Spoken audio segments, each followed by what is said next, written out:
بسم اللہ الرحمن الرحیم، السلام علیکم۔ میں ہوں سیبی کاظمی، آپ دیکھ رہے ہیں فیس بک اور یوٹیوب۔ اب تک کی جو اپڈیٹس ہوئی ہیں وہ میں آپ کے سامنے پہلے خلاصہ سا رکھ دوں۔ خان کی جو اڈیالہ جیل میں گفتگو عوام کے سامنے آتی ہے، اس سے اسٹیبلشمنٹ بڑی تنگ ہے۔ صحافیوں کے تبادلے ہوئے، میڈیا پر دباؤ ہے، سوائے ایک چینل کے باقی سب ہتھیار ڈال گئے۔ لاہور میں ابھی تحریک انصاف نے میلہ لوٹ لیا۔ صنم جاوید رہائی کے بعد پہلی دفعہ قیادت کر رہی ہیں۔ 8 ستمبر کے جلسے کی تیاریاں، کنونشن، ریلیاں، جلسے جلوس شروع ہو چکے ہیں۔ آکسفورڈ کے عمران خان کے الیکشن میں انٹرنیشنل ستارے بھی حق میں آ گئے۔ پی ٹی وی ایک اور بدنام زمانہ کمپین کر رہا ہے اور ایک 900 کلومیٹر کی دیوار بھی بن رہی ہے، وہ بھی میں آپ کو بتاتا ہوں۔ لیکن سب سے پہلے 8 ستمبر کے جلسے کی تیاریاں اس وقت عروج پہ ہیں۔ انصاف اسٹوڈنٹ فیڈریشن فیصل آباد میں پنجاب میں موبلائزیشن کمپین کا آغاز ہوا۔ پرامن سیاسی جدوجہد کا اعلان کرتے ہوئے بہت بڑی ریلی نکالی گئی۔ کراچی میں رات گیر آپ کو پتہ ہے عمران خان کی رہائی کے لیے بڑی تعداد میں لوگ سڑکوں پر موجود ہیں۔ بلوچستان میں قلعہ سیف اللہ میں ورکر کنونشن میں عوام نظر آ رہی ہے، اور سب سے بڑھ کر پنجاب جہاں اس وقت نظر ہے سب کی، لاہور میں سب سے بڑا پاور شو، اور اس میں صنم جاوید جو تازہ ابھی رہائی ہوئی ان کی، وہ ریلی کی قیادت بھی کر رہی تھیں۔ اویس یونس کی ٹیم بھی موجود تھی۔ تحریک انصاف کے لوگ بھی اس ڈریس ریہرسل کر رہے ہیں کہ انہوں نے پنجاب سے اسلام آباد کیسے جانا ہے۔ یہ بڑا اہم معاملہ ہے، یہ اپنا خون گرما رہے ہیں، اور یہ آپ کو فوٹیجز نظر آ رہی ہوں گی۔ اب اوورسیز پاکستانی بھی دنیا بھر میں کنونشنز کر رہے ہیں۔ جاپان میں بہت بڑی رہائی کے لیے کنونشن ہوا۔ یورپ میں آپ کو پتہ ہے ناروے سے لے کر بیلجیم تک جلسوں کا ایک سما بنا ہوا ہے۔ یہ جلسے جلوس سے تحریک کی طرف معاملات جا رہے ہیں، اور پھر جلسے جلوس کی تحریک کے بعد جو اگلا مرحلہ ہے وہ ہے انتخابات کا۔ یاد رکھیں یہاں عمران خان انہیں لانا چاہتے ہیں۔ یہ دسمبر جنوری میں عمران خان کا یہ انتخابات کا جو مطالبہ ہے وہ نظر آئے گا آپ کو یہ اس تحریک سے، اور اس دفعہ تحریک انصاف تیاری بھی کرے گی، اور اسٹیبلشمنٹ بھی پہلے ہی تیاری کر چکی ہے۔ وہ تو پہلے ہی سمجھ رہے تھے، ہم نے بڑا پکا کام کیا ہوا تھا، فارم 45 کی نوبت نہیں آئے گی۔ لیکن پاکستان کی عوام، یہ جو جلسے جلوس کا ایک مومنٹم بنے گا، اس کے بعد یہ سارے معاملات کلیئر ہوں گے کہ ہم کہاں، پاکستان کی عوام کہاں کھڑی ہے۔ یہ اسی لیے اس تحریک کو روکنا چاہتے ہیں جلسے جلوس کی شکل میں معاملہ، تاکہ انتخابات کی طرف نہ جائے۔ کیونکہ اس وقت دیکھیں معاملہ اصل میں یہ کہ انہیں پتہ ہے انتخابات ہوں گے، اب کوئی دوسری رائے نہیں ہے۔ 8 فروری کو عوام نے ٹریلر دکھا دیا ہے، اور ایک سیاسی معجزہ جو سیاسی تاریخ میں ہوا، اب اس سے خوفزدہ بہت ہے، انہیں خوف ہے۔ ابھی آپ دیکھیں بلدیاتی انتخابات اسلام آباد کے نون لیگ ملتوی کروانا چاہتے ہیں، الیکشن ایکٹ 2013 میں تبدیلی کروانا چاہتے ہیں۔ پہلے جب دھاندلی کیا کرتے تھے، چھپ چھپا کے خفیہ انداز میں کچھ ووٹ ڈلوا کے کچھ نشستیں ادھر ادھر کرتے تھے، کسی کو دستبردار کرواتے۔ اب 8 فروری کے الیکشن میں پہلی دفعہ سریعام پاکستان کی تاریخ میں جو واردات ہوئی، جو چیزیں آپ سوچ نہیں سکتے وہ سب ہوئے۔ اب انہیں دھاندلی کا خوف نہیں۔ الیکشن یہ 2 دفعہ ملتوی کروا چکے ہیں۔ دیکھیں یہ دھاندلی 3 طرح کے مرحلوں میں ہمیشہ کرتے رہے، الیکشن سے پہلے، الیکشن کے دن اور الیکشن کے بعد۔ اب ان کے لیے مشکلات میں یہ تحریک جو ہے سب سے بڑا، اب اس کی میں آپ کو تھوڑی سی تفصیل بتاؤں۔ الیکشن ایکٹ میں انہوں نے تبدیلی کی، حلقہ بندیوں کی واردات کی، انتخابی نشان چھینے، انتخابات اپنی مرضی کے ریٹرننگ افسر بیوروکریسی سے لائے، جہاں جہاں انہیں جیتنے کا اندازہ تھا وہاں انہوں نے دستبردار کروائے، اغوا کیے امیدوار۔ لیکن الیکشن والے دن تحریک انصاف پہنچ گئے، پھر بھی ان کے امیدوار پھر الیکشن تک پہنچ گئے۔ اب انہوں نے پھر سلو ووٹنگ کا عمل کیا، 20-25% تک کے ووٹ لوگ نہ ڈال سکیں، انٹرنیٹ سوشل میڈیا بند کیا تاکہ تحریک انصاف کے ووٹ جان بوجھ کر مسترد کریں۔ اس کے باوجود تحریک انصاف کے لوگ پہنچ گئے، کیونکہ عوام اتنی بڑی تعداد میں مینج کیسے کریں۔ انہوں نے پھر فارم 47 نکال لیا، فارم 45 ریجیکٹ کیے، اپنی مرضی کے نتائج بنائے، اس میں بھی کامیاب نہیں ہوئے، پھر تحریک انصاف کا امیدوار جیت گیا۔ پھر ان کی دوبارہ گنتی میں انہوں نے نشستیں چھیننا شروع کر دی، الیکشن کے نتائج بدلنا شروع کر دیے۔ یہ سب کچھ کرنے کے باوجود بھی تحریک انصاف کے 90 سے زیادہ اراکین جو قومی اسمبلی میں پہنچ گئے۔ اب ذرا سوچیں کتنا ہیوی مینڈیٹ تھا کہ ان سے قابو ہی نہیں پایا جا رہا۔ پارلیمانی سب سے بڑی جماعت بھی تحریک انصاف بنی، پھر انہوں نے الیکشن منسوخ کرانے شروع کر دیے۔ خیبر پختونخوا میں سینٹ کے بھی الیکشن منسوخ ہیں، مخصوص نشستوں کا معاملہ اٹھا رہے ہیں، وہ ابھی بھی چل رہا ہے۔ دوبارہ گنتی میں نشستیں بھی چھین رہے ہیں، امیدواروں کو توڑنے کی کوشش بھی کر رہے ہیں، لیکن اس میں بھی ناکام۔ اب انہیں سمجھ نہیں آ رہا کہ ہمارے حصے میں سوائے نفرت، حقارت اور اس پورے نظام میں جو سیاسی عدم استحکام آ چکا ہے اور معاشی انداز میں جو تباہی بربادی ہے، اس کا حل کیا کریں۔ اسلام آباد کے بلدیاتی انتخابات اسی لیے نہیں کروانا چاہتے، انہیں پتہ ہے کہ اب تو دیکھیں شہروں کا معاملات تو اب چھوڑ ہی دیں، گاؤں دیہات گوٹ چھوٹے چھوٹے علاقوں میں جو پاکستان کے ناخواندہ لوگ ہیں وہ بھی یہ حقیقت سمجھ چکے ہیں کہ ان کا ووٹ کتنا اہم ہے، یہ جلسے جلوس اور تحریک کے سیاسی جو مومنٹم ہے کتنا اہم ہے، مینڈیٹ کتنا اہم ہے، اور وہ اپنے ووٹ کے لیے کس حد تک جا سکتے ہیں۔ اب ان کا ہر الیکشن میں یہی انجام ہونا، یہ یاد رکھیں عوام کو، کیونکہ ووٹ کا طریقہ بھی آ گیا اور لیڈر چننے کا طریقہ بھی آ گیا، ووٹ کا تحفظ بھی وہ سمجھتے ہیں۔ اب یہ جو 90 لوگ پارلیمنٹ میں آپ کو نظر آ رہے ہیں، انہوں نے اپنے ووٹ کا تحفظ بس کر لیا تھا۔ اس دن اگر تحریک انصاف کے لوگ 8 فروری کو اور 9 فروری کو کمزوری نہ دکھاتے تو اس وقت بڑے آرام سے 7 تہائی سے اپنی 1 تہائی سے اپنی حکومت بنا سکتے تھے، اور یہ اس پوزیشن میں تھے۔ پھر احتجاج کا مرحلہ اس کے بعد شروع ہوتا ہے، مینڈیٹ چھیننے کے بعد جو ہمیشہ پاکستان میں الیکشن کی دھاندلی کا شور، لیکن تحریک انصاف جو سسٹمیٹک انداز میں کرتی رہی، سریعام دھاندلی پر اب عوام ان کے ساتھ ہے. اب انہیں چونکہ جو اقتدار انہوں نے بنایا اور اپنی مدت ملازمت پوری کرنی ہے، تحریک انصاف چونکہ احتجاج کی کال دیتی تھی، اسٹیبلشمنٹ اور حکومت کو ہاتھوں پڑ جاتے تھے. اب کریں کیا؟ چوری کی حکومت ہے، کسی وقت بھی جا سکتی تھی. انہوں نے 22 اگست کا جلسہ بھی اسی طرح روکنے کی کوشش، اس وقت ان کی تیاری نہیں تھی. یہ اصل میں سوچ بھی نہیں سکتے تھے کہ جلسہ خیبر پختونخوا سے اس طرح لوگ آ کے کامیاب کر سکتے ہیں. اب پھر موجودہ حالات میں بنگلہ دیش کا معاملہ ان کے سامنے آ گیا اور تحریک انصاف کے جو جلسے کینسل ہوتے رہے، اس سے اسٹیبلشمنٹ اور حکومت بڑے کمفرٹ زون میں چلے گئے. انہوں نے کہا اب جلسہ ہو ہی نہیں سکتا، لوگ بھول جائیں گے. لیکن جو ہی انہیں 22 تاریخ کے جلسے کے آثار نظر آئے، ان کی دوڑیں لگنا شروع ہوگی. یہ روکنے کے لیے پھر پاگلوں کی طرح کبھی ادھر دوڑے، کوئی راستہ سمجھ نہیں آ رہا کہ طاقت سے تو اب یہ مسئلہ حل ہو نہیں سکتا. پھر یہ اڈیالہ جیل صبح 7 بجے دروازے کھول کر خان کے گھٹنوں میں گر گئے. اور عمران خان آپ کو پتہ ہے ہمیشہ فیئر گیم کا عادی ہے. آپ کو یاد ہوگا کرکٹ میں بھی، بلکہ وہ سری کانت جب آؤٹ ہوا تھا تو عمران خان نے اسے دوبارہ بھیج دیا کہ اسے پتہ تھا کہ میں اگلی گیند پر سے پھر آؤٹ کر سکتا ہوں. اسی لیے عمران خان انہیں بار بار چانس دے رہے ہیں. اور جلسے کا بھی عمران خان کو پتہ ہے کہ جب بھی اعلان ہوا جلسہ جو گیم چینجر جلسے ہوں گے. اب اسٹیبلشمنٹ کو یہ اندازہ ہو چکا ہے کہ 22 اگست سے 8 ستمبر تک یہ جو 15-16 دن ہے وہ اس جلسے کو روکنے کی پوری کوشش کریں گے، اور وہ کر بھی رہے ہیں. پنجاب میں دیکھیں آپ، خاص طور پر لاہور میں اس جلسے کے اوپر بڑا بھاری کریک ڈاؤن شروع کر دیا، لوگوں کو اٹھانا شروع کر دیا. ہر وہ شخص جو 4-5 بندے نکال سکتا تھا، اکٹھے کر سکتا تھا، اسے غائب کرنا شروع کر دیا. لیکن تحریک انصاف کے لوگوں نے اس پہ بڑا شور مچایا کہ جب 22 کا جلسہ کینسل ہوا تو اب 8 کا ہم کسی صورت میں جلسہ جو ناکام نہیں ہونے دیں. اور خان نے بھی اس دفعہ جلسہ عوام کے ہاتھ میں دے دیا کہ پاکستان کی عوام خود جلسہ مینیج کرے. اب اس جلسے کی تیاریاں آپ دیکھیں، جو آپ نے ویڈیوز دیکھی ہوں گی، ابھی بھی شاید چل رہی ہو.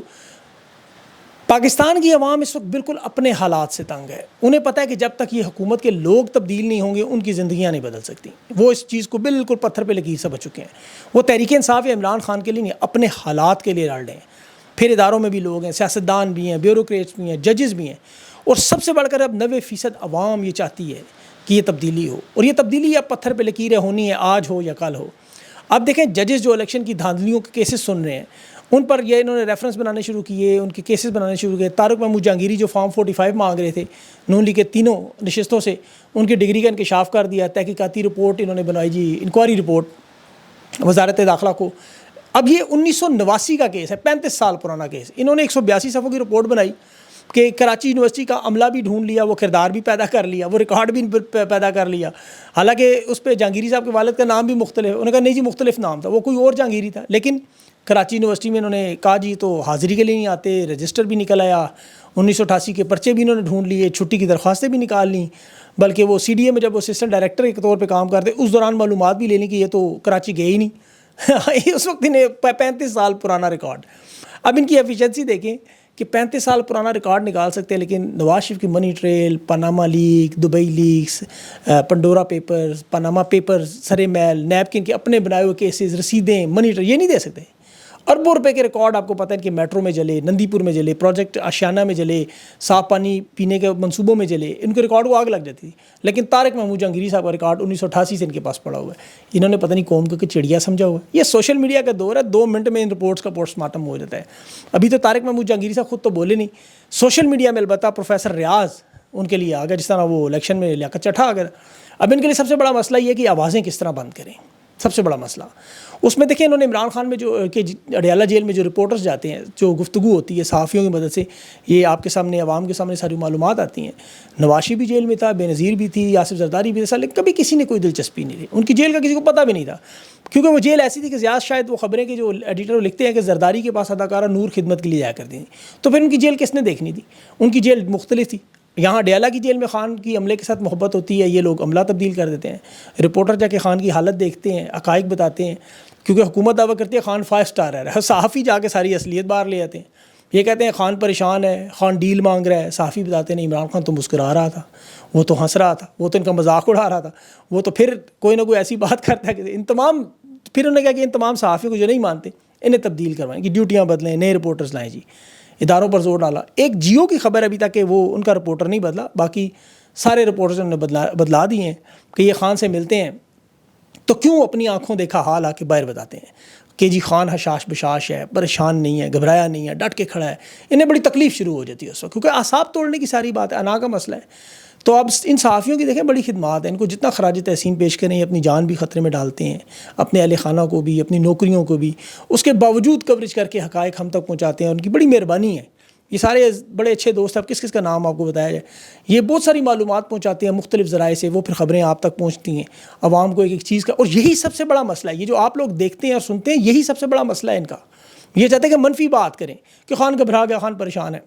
میں تو دیکھیں جو سننے دیکھنے والے ہیں، کانٹینٹ کریٹرز ہیں، ان کو بھی یہ بات درخواست کروں گا کہ اپنے تھم نیل پر، تصویروں پر ہمیشہ خان کی بہترین تصویر لگایا کریں. اسی سے انہیں تکلیف ہوتی ہے، کیونکہ عمران خان ہے بھی ایسا، یہ کوئی جھوٹ یا غلط بیانی تو ہے نہیں. خان اگر پریشان ہو آپ لگا دیں پریشان تصویر، لیکن عمران خان خوش ہے. وہ اس بات پہ خوش ہے کہ اللہ نے اسے قربانی کے لیے چنا ہوا ہے. وہ گھبرا نہیں رہا، وہ چاہے تو اپنا معاملات حل کر سکتا ہے، اور یہ وہ ڈٹ کے کھڑا ہے. دیکھیں ان لوگوں کو اصل تکلیف یہ ہے، ان کی کنفیوژن کا یہ آپ عالم خود دیکھ لیں، آپ کو اندازہ ہو جائے گا. عام آدمی بھی سمجھ رہا ہے کہ خان کی حکومت جن لوگوں نے گرائی، ان کے ساتھ ہی وہاں مل کر عمران خان کو مغرب میں اسلام پسند ثابت کرتے ہیں، ناموس رسالت صلی اللہ علیہ وسلم کا مقدمہ لڑنے والا بتاتے ہیں، فلسطین پہ بات کرنے والا بتاتے ہیں، اپنے ملک کے لوگوں کو ڈرون حملوں سے بچانے والا بتاتے ہیں، رشدی سے ملون کے ساتھ سٹیج نہ شیئر کرنے والا بتاتے ہیں، خواتین کے لباس پر بات کرتے ہیں، افغانستان کی حکومت کی تعریف کر کے اس کو جرم بنا کے پیش کرتے ہیں. یہ وہی لوگ ہیں جس میں جنرل باجوہ سر فہرست ہوں گے. آپ کو یاد ہوگا کہ عمران خان سے یہ گلہ کرتا تھا کہ زوجہ کہا کرتی تھی اہلیہ کہ خان کیوں شلوار قمیض پہن کے غیر ملکی صدور کو ملتا ہے، یہ ہر وقت کیوں اپنے ہاتھ میں تسبیح پکڑتا ہے، یہ کیوں ریاست مدینہ کا ذکر کرتا ہے بار بار. اور یہی قاضی فائز صاحب کی مسز بھی کہتی تھیں، یہ کیوں قرآن کی آیتیں پڑھتے ہیں، اقبال کی شاعری پڑھتا ہے، پاکستان کے لوگوں کو بتاتا ہے کہ دیکھیں یہ آپ کے حالات ہیں اصل میں. اور یہ پاکستانیوں کو بتاتے تھے یہ تو مغرب کا ایجنٹ ہے، برطانیہ لے کے آیا. ابھی الیکشن کی قرارداد پیش ہوئی الیکشن پر، وہ کہتے ہیں نہیں خان کی محبت میں کر رہے ہیں. برطانیہ کی جمہوریت پسند جو عام نمائندے ہیں وہ خان کے لیے آواز اٹھائیں تو کہتے ہیں تکلیف ہوتی ہے، کہتے ہیں جی خان کے سسرال والے مدد کر رہے ہیں. اب ایک ہی سانس میں اپنے ہی بیانیے کی نفی کر دینا. بھائی عمران خان کو دیکھیں مدد کی اگر ضرورت ہو، آج زلفی بخاری کا بیان آپ سن لیں، وہ کہہ رہے خان آج اشارہ کرے 12 ممالک عمران خان کو پناہ دینے پر تیار ہیں، سیاسی پناہ. جو یہ کہتے ہیں نا کہ سعودی عرب نواز شریف کے لیے آیا، سعودی عرب نہیں آیا، نواز شریف نے سعودی عرب سے منت ترلا کیا تھا، شادیاں کروائی تھیں وہاں، تو معاہدے پھر انہوں نے آ کے اسی لیے دکھائے تھے.